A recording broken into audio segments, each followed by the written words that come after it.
Hello student, इला classes में आप सभी का स्वागत है। मैं सारिका वर्मा आज प्रेजेंट कर रही हूँ आपके सामने मेंडल का प्रयोग, एक्सपेरिमेंट ऑफ मेंडल कि मेंडल ने जो है कौन कौन से प्रयोग किए थे। तो मेंडल ने जो है, जैसा कि आपने कल देखा था कि मेंडल ने जो है मटर के पौधों पर प्रयोग किया था और उन्होंने मटर के कुल कितने लक्षण को लिए थे, 7 लक्षण को लेकर के उन्होंने 7 साल तक बारी बारी से प्रयोग किया था। यानी कि पहले साल में उन्होंने 1 लक्षण को लिया, यानी कि केवल जो है पौधे की लंबाई वाले लक्षण को लिया। दूसरे साल में उन्होंने 2 लक्षण को एक साथ लिया, यानी कि पौधे की लंबाई और बीज का रंग, यानी कि 2 लक्षण को एक साथ लिया। तीसरे साल में उन्होंने 3 लक्षण को एक साथ लेकर के संकरण करवाया। चौथे साल में 4 लक्षण को एक साथ लेकर संकरण करवाया। ऐसे ऐसे उन्होंने 7 सालों तक जो है 7वें साल में मेंडल ने 7 लक्षण को एक साथ लेकर के संकरण करवाया। ठीक है, और उन्होंने उसे जो है बताया, उन्होंने उसका जो है निष्कर्ष निकाला। ठीक है, तो मेंडल के जो है कुछ प्रयोग, 7 प्रयोग तो आपको नहीं पढ़ने हैं, लेकिन कुछ प्रयोग उनके आपके सिलेबस में है, जैसे मेंडल का जो है पहला प्रयोग और दूसरा प्रयोग। ठीक है, तो मेंडल ने जो है सबसे पहले जो प्रयोग किया था, सर्वप्रथम उन्होंने अपने प्रयोग में केवल 1 लक्षण को लिया था। किस लक्षण को लिया था? उन्होंने पौधे की लंबाई लक्षण को लिया था। और जब किसी 1 लक्षण को लेकर के संकरण करवाया जाता है तो इस प्रकार के संकरण को हम क्या कहते हैं? एक संकर संकरण कहते हैं। सबसे पहले मेंडल ने अपने प्रयोग में केवल 1 लक्षण को लेकर के संकरण करवाया, इसलिए उन्होंने उस प्रयोग का नाम रख दिया एक संकर संकरण। तो एक संकर संकरण जो है, आप पहले मेंडल का प्रयोग हेडिंग लिखेंगे, उसके बाद जो है मेंडल के प्रयोग में सबसे पहले कौन सा प्रयोग है? एक संकर संकरण है। तो एक संकर संकरण, जिसे हम इंग्लिश में कहते हैं मोनोहाइब्रिड क्रॉस। तो एक संकर संकरण क्या होता है कि हमने अभी बताया कि मेंडल ने जो है अपने प्रयोग में, यानी कि पहले प्रयोग में किस लक्षण को लिया था? केवल 1 लक्षण को लिया था, पौधे की लंबाई। तो यहाँ पे लिख लेंगे हम इसमें कि जब किसी 1 लक्षण को लेकर संकरण करवाया जाता है तो उसे जो है एक संकर संकरण कहते हैं। ठीक है, यानी कि तो इस प्रकार के संकरण को एक संकर संकरण कहते हैं। तो पहले इन्होंने किस लक्षण को लिया था? पौधे की लंबाई वाले लक्षण को लिया था। इन्होंने पौधे की लंबाई वाले लक्षण को लिया और जैसा कि आप जानते हैं इन्होंने 7 लक्षण लिए थे। 7 लक्षण के कितने रूप थे? 2 रूप थे, एक प्रभावी रूप था और एक अप्रभावी रूप था। तो मेंडल ने जो पौधे की लंबाई वाला लक्षण लिया, जब इन्होंने एक संकर संकरण प्रयोग किया तो इन्होंने क्या किया कि पौधे की लंबाई वाले लक्षण का इन्होंने 2 रूप लिया। एक कौन सा रूप लिया? लंबा। एक इन्होंने क्या लिया? एक इन्होंने लिया लंबा, यानी कि लंबा पौधा। और एक इन्होंने कैसा पौधा लिया? एक इन्होंने लिया बौना पौधा। इन्होंने 2 पौधे को लिया, एक लंबा पौधा और एक बौना पौधा। ये जो है ये कैसा रूप है? ये प्रभावी रूप है। और ये जो है ये कैसा है? ये अप्रभावी रूप है। इन्होंने 2 रूप लिया, प्रभावी रूप और अप्रभावी रूप। प्रभावी रूप में कैसा पौधा लिया? लंबा पौधा लिया। और अप्रभावी में कैसा पौधा लिया? इन्होंने बौना पौधा लिया। और दोनों के बीच में क्या करवाया? इन्होंने संकरण करवाया। ठीक है, तो मेंडल ने जब ये प्रयोग किया था, यानी कि मेंडल जब मटर के पौधों पर प्रयोग कर रहे थे तो उन्हें जो है ये तो पता था कि जो आनुवंशिक लक्षण होते हैं वो एक पीढ़ी से दूसरी पीढ़ी में किसी कारक के द्वारा स्थानांतरित होते हैं, जबकि किसी भी लक्षण को एक पीढ़ी से दूसरी पीढ़ी में ले जाने के लिए कौन जिम्मेदार होता है? जीन जिम्मेदार होता है। ठीक है, तो मेंडल को उस समय ये नहीं पता था कि वो जीन होते हैं। इन्होंने यही कहा कि कोई कारक होते हैं जो आनुवंशिक लक्षण को एक पीढ़ी से दूसरी पीढ़ी में ले जाने का कार्य करते हैं। तो वैसे इन्होंने मान लिया कि ये जो लंबा पौधा है इसका जो लक्षण लंबा है, और यानी कि ये जो लंबा है और ये जो बौना है, इसका मतलब यहाँ पे कोई कारक है जो इसको लंबा बनाया है या लंबा प्रदर्शित कर रहा है, और यहाँ पे कोई ऐसा कारक है जो इसे बौना पौधा या बौना प्रदर्शित कर रहा है। तो इन्होंने जो है उस कारक को क्या नाम दे दिया? अब जैसे लंबा जो है, लंबा का इंग्लिश क्या होता है? टाल। ठीक है, इसे टॉल कहते हैं और इसे डॉर्फ कहते हैं। इसे हम टाल और इसे डॉर्फ कहते हैं। तो इन्होंने जो है ये माना कि ये जो लंबा पौधा है इसमें कोई कारक है, और कारक जो है उन्होंने इसी जो इसका इंग्लिश है यानी कि लंबा का जो इंग्लिश है उसी के पहले लेटर को इन्होंने मान लिया। मान लीजिए इस पौधे में कारक जो है वो क्या है, टी है, यानी कि इन्होंने इस पौधे में टी कारक मान करके संकरण करवाया। और इन्होंने ये बताया कि कारक जो होते हैं वे हमेशा कैसे होते हैं, जोड़े में होते हैं, कारक कभी अकेले नहीं होता। तो यहाँ पे इन्होंने मान लिया कि कैपिटल टी और कैपिटल टी कारक है, और यहाँ पे ये जब अप्रभावी रूप है ये प्रभावी है, इसी का अप्रभावी ये है, तो इसी का स्मॉल लेटर यहाँ पे इन्होंने ले लिया स्मॉल टी। ठीक है, तो इन्होंने जो है इस प्रकार से लंबा पौधा और बौना पौधा लेकर के इन्होंने जब क्रॉस करवाया, क्रॉस करवाने का मतलब इन्होंने क्या किया कि एक मटर का जो है एक लंबा पौधा लिया और मटर का दूसरा जो है इन्होंने एक बौना पौधा लिया। दोनों पौधे को इन्होंने एक साथ रख दिया। क्या हुआ उसके बाद फिर इन्होंने क्या किया कि किसी एक पौधे के पुष्प से, जैसा कि आप जानते हैं कि मटर का पौधा या मटर का पुष्प जो है वो कैसा होता है, उभयलिंगी होता है। तो इन्होंने क्या किया कि किसी जो है पुष्प से जो है परागकोश को और किसी पुष्प से यानी कि एक पौधे के पुष्प से परागकोश को और एक पौधे के पुष्प से वर्तिकाग्र को काट करके हटा दिया। यानी कि इन्होंने क्या किया, पर परागण करवाया। ठीक है, तो इन्होंने क्या किया, जब लंबा पौधा लिया और बौना पौधा लिया तो इसमें क्या है, इसमें जब क्या उत्पन्न हुए, पुष्प उत्पन्न हुए।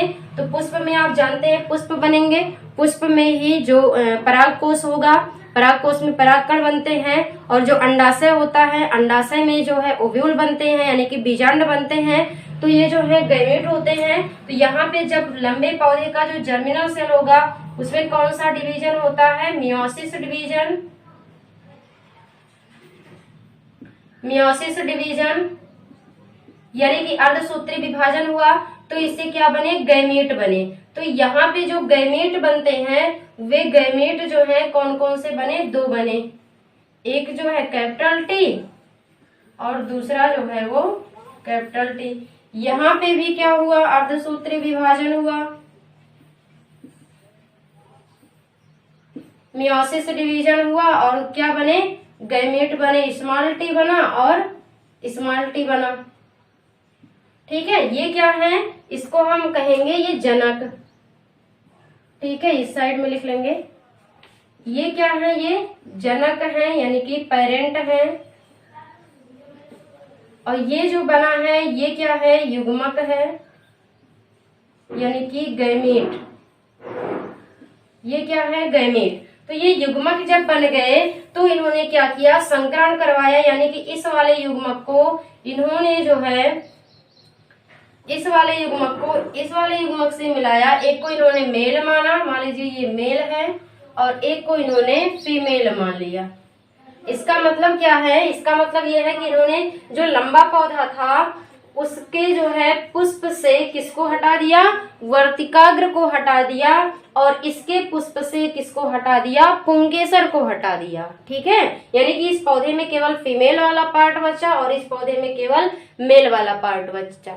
तो क्या हुआ, परपरागण इन्होंने करवाया। तो जब परपरागण करवाया तो इस वाले युग्मक को इस वाले युग्मक से मिलाया, तो यहाँ पे क्या बना, कैपिटल टी स्मॉल टी बना।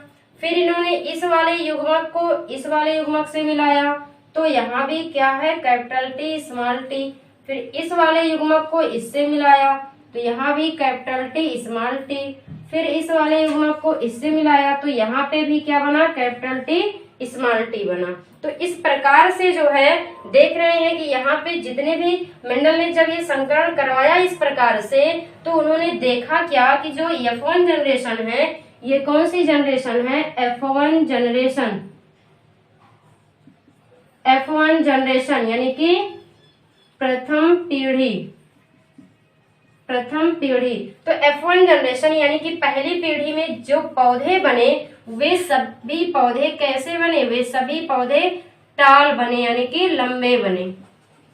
जितने पौधे बने पहले पीढ़ी में, फर्स्ट जनरेशन में, वे सभी पौधे कैसे बने, लंबे बने। यानी कि मेंडल ने सबसे पहले क्या किया, इन्होंने एक लक्षण लंबे पौधे की लंबाई लक्षण को लिया, दो पौधा इन्होंने लिया, एक प्रभावी और एक अप्रभावी, यानी कि एक लंबा पौधा लिया और एक बौना पौधा लिया। दोनों को इन्होंने क्या किया, एक साथ रख दिया।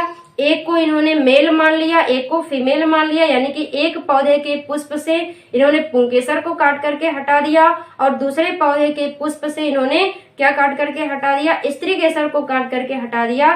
तो इस प्रकार से एक पौधा ऐसा बचा जिसमें केवल स्त्री केसर था और एक पौधा ऐसा बचा जिसमें केवल पुंकेसर था। फिर उसमें जब युग्मक का निर्माण हुआ, युग्मक का निर्माण जब हुआ तो उसमें क्या हुआ, पर परागण हुआ। तो जब पर परागण हुआ यानी कि वहां पे उन्होंने खुद से परागण करवाया, जब उन्होंने परागण करवाया यानी कि इस वाले युग्मक को इससे मिलाया, तो इस प्रकार से जो है प्रथम पीढ़ी जो है, प्रथम पीढ़ी में जितने भी पौधे बने वे सभी पौधे जो हैं कैसे बने, लंबे बने। तो इन्होंने ये सोचा कि हमने तो लंबाई लक्षण जो है इसके दो रूप लिए थे, एक पौधा लंबा लिया था हमने और एक बौना लिया था। तो लंबे वाले का लक्षण तो दूसरी पीढ़ी में शो हुआ, यानी कि लंबे वाले का लक्षण तो पहली पीढ़ी में प्रदर्शित हुआ, लेकिन बौना वाला लक्षण कहाँ गया।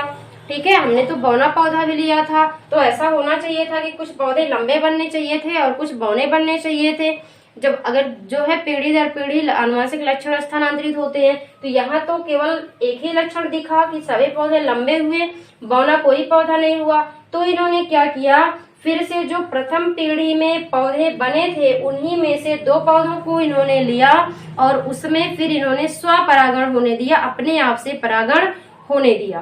तब देखिए क्या होता है, इन्होंने जो है यहाँ से दो पौधों को लिया, यानी कि यहाँ पे हम लिखेंगे कि जो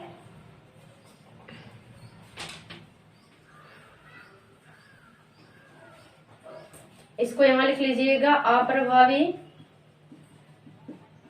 और ये क्या है, फीमेल।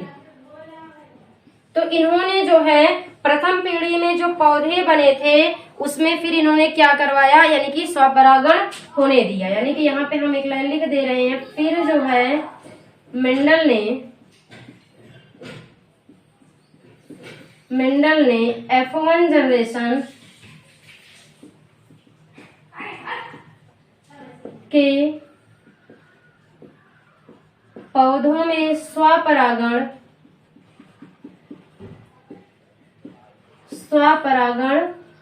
होने दिया।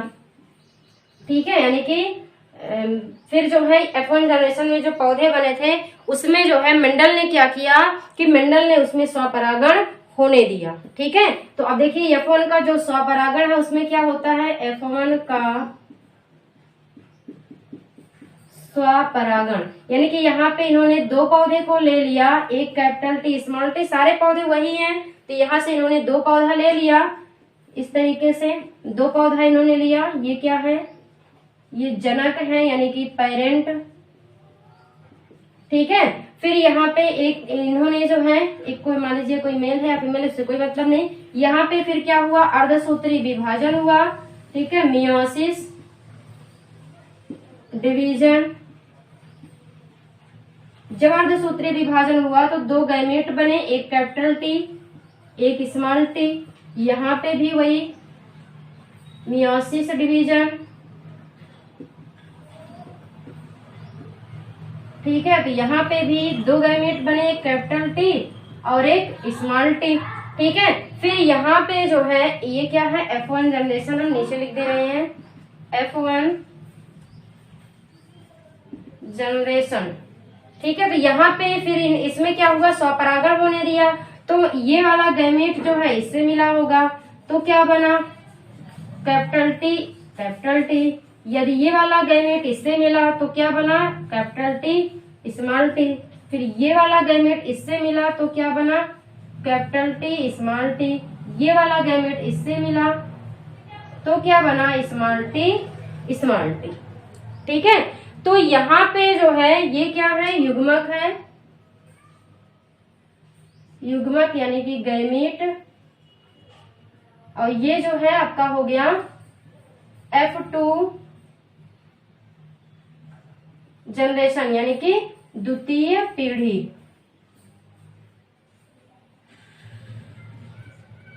ठीक है, तो जब इन्होंने फिर से F1 जनरेशन यानी कि प्रथम पीढ़ी में जो पौधे बने थे उसमें उसी पौधों में इन्होंने जब स्वपरागण होने दिया तो फिर इन्होंने देखा कि जो दूसरी पीढ़ी बनी, दूसरी पीढ़ी में जो पौधे उत्पन्न हुए उन वे पौधे जो थे उसमें कुछ जो है वो कैसे थे, लंबे थे, यानी कि ये जो है टाल है, प्योर टाल, और ये दोनों जो है ये है हाइब्रिड टाल, और ये जो है डॉर्फ। अब देख रहे हैं कि स्मॉल टी जो है ये किस पौधे का यानी कि किस लक्षण का कारक होता है, बौने पौधे का कारक है। तो ये पौधा कैसा बना, डॉर्फ बना। तो दूसरी पीढ़ी में इन्होंने देखा कि कुछ पौधे जो हैं वो कैसे बने, लंबे बने, और कुछ पौधे कैसे बने, बौने बने। यानी कि यहाँ पे इन्होंने देखा F1 जनरेशन में अगर हम रेशियो देखें तो 3 पौधे जो हैं ये कैसे हैं, लंबे हैं, और एक पौधा कैसा है, बौना है।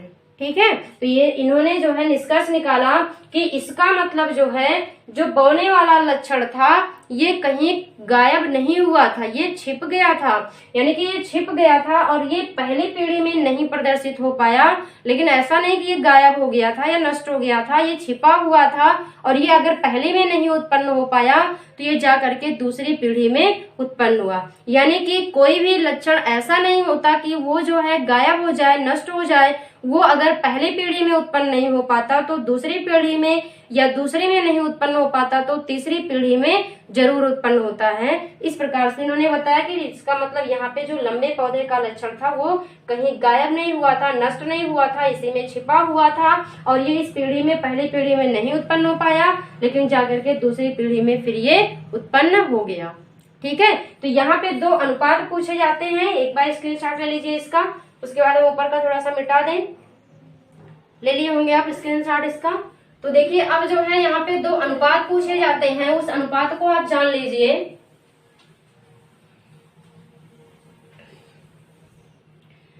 यहाँ पे आपने देखा कि जो F2 जनरेशन है यानी कि जो द्वितीय पीढ़ी है, ये पूछा जाता है मोनोहाइब्रिड क्रॉस, यानी कि एक संकर संकरण में जो है जीनोटाइप या फिनोटाइप रेशियो बताइए। तो रेशियो जो है वो देखा जाता है दूसरी पीढ़ी का, पहली पीढ़ी से कोई मतलब नहीं होता। दूसरी पीढ़ी, पहली पीढ़ी में कोई रेशियो ही नहीं है, सारे पौधे एक समान हैं। तो दूसरी पीढ़ी जो है इसमें आपको देखना है 2 प्रकार के रेशियो पूछे जाते हैं। एक तो होता है जीनोटाइप, एक होता है जीनोटाइप रेशियो, एक पहले फिनोटाइप। फेनोटाइप रेशियो, इसे हिंदी में कहते हैं लक्षण प्रारूप का अनुपात, और दूसरा जो है वो होता है जीनोटाइप रेशियो, इसे हम कहते हैं जीन प्रारूप का अनुपात। तो ये दोनों अनुपात पूछा जाता है, या तो लक्षण प्रारूप का अनुपात पूछेगा या तो जीन प्रारूप का अनुपात, जीनोटाइप या फेनोटाइप। अब देखिए जीनोटाइप रेशियो और फेनोटाइप रेशियो का मतलब क्या होता है। देखिए लक्षण प्रारूप का अनुपात और जीन प्रारूप का अनुपात, बाहर से आप क्या देख सकते हैं, बाहर से आप देख करके किसी का लक्षण जान सकते हैं, किसी का जीन नहीं जान सकते हैं। यानी कि जो आपको बाहर से दिखाई दे, जो लक्षण आपको बाहर से दिखाई दे रहा है उसी को हम कहते हैं जीनोटाइप रेशियो या लक्षण प्रारूप का अनुपात। और जीन प्रारूप का अनुपात का मतलब होता है जीन, जीन से मतलब ये होता है, तो जीन जो है आप बाहर से नहीं जान सकते हैं, तो जो बाहर से हमें पता चल रहा है उसे हम कहते हैं फिनोटाइप रेशियो, और जो आंतरिक होता है जो हम बाहर से नहीं देख सकते हैं उसे हम कहते हैं जीन प्रारूप का अनुपात। ऐसे इसे समझ लीजिए। अब देखिए यहाँ पे आप बाहर से देख करके क्या जान सकते हैं, अगर जो है आप ये जीन जो है आप पौधे में देख सकते हैं, नहीं देख सकते हैं, केवल आप क्या देख सकते हैं कि ये पौधा कैसा है, लंबा है, और ये पौधा कैसा है, लंबा है, ये कैसा है, लंबा है, और ये कैसा है, बौना है। ये आप बाहर से देख लेंगे। तो यहाँ पे आपको लंबे पौधे कितने दिख रहे हैं, 1 2 3 दिख रहे हैं, और बौना पौधा कितना दिख रहा है, 1 दिख रहा है। तो आपका जो लक्षण प्रारूप का अनुपात है यानी कि जो फेनोटाइप रेशियो है वो क्या हो जाएगा, 3:1 हो जाएगा। ठीक है, यानी कि 3 जो है ये कैसे है, टाल है, और 1 जो है ये कैसा है, डॉर्फ है। ठीक है, तो ये आपका हो जाएगा कौन सा रेशियो, लक्षण प्रारूप का अनुपात यानी कि फिनोटाइप रेशियो। अब देखिए जीनोटाइप रेशियो क्या है, आप ऐसे देख रहे हैं, जीन आपको दिख रहा है, आप देख रहे हैं ये वाला जीन जो है ये अलग है, ये दोनों एक समान है और ये भी अलग है। यानी कि एक पौधा ऐसा है जिसमें दोनों जीन जो है वो कैसे हैं, प्रभावी हैं, और दो पौधे ऐसे हैं इसमें एक प्रभावी जीन है और दूसरा जो है वो कैसा है, अप्रभावी जीन। एक प्रभावी है और दूसरा अप्रभावी है। यहाँ पे भी एक प्रभावी है और एक अप्रभावी है। यहाँ पे दोनों जीन कैसे हैं, प्रभावी हैं। ठीक है, तो यहाँ पे जो है आपका जो रेशियो हो जाएगा, एक आप देख रहे हैं प्योरटाल वाला है, यानी कि एक पौधा कैसा है, प्योरटाल है, यानी कि शुद्ध लंबा है। ठीक है, और दो पौधे ऐसे हैं जो कैसे हैं, हाइब्रिड टाल,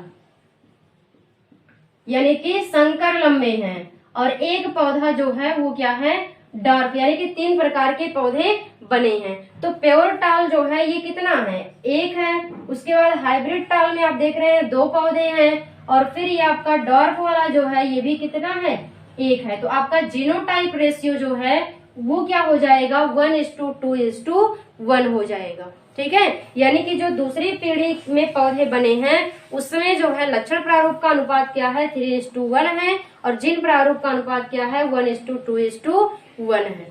ठीक है, तो उम्मीद है कि आपको समझ में आया होगा। ठीक है, इसे आप नोट कर लीजिएगा, अनुपात भी, और ये पूरा फिगर बना लेंगे, नोट कर लेंगे, स्क्रीनशॉट ले चुके रहे होंगे पहले ही।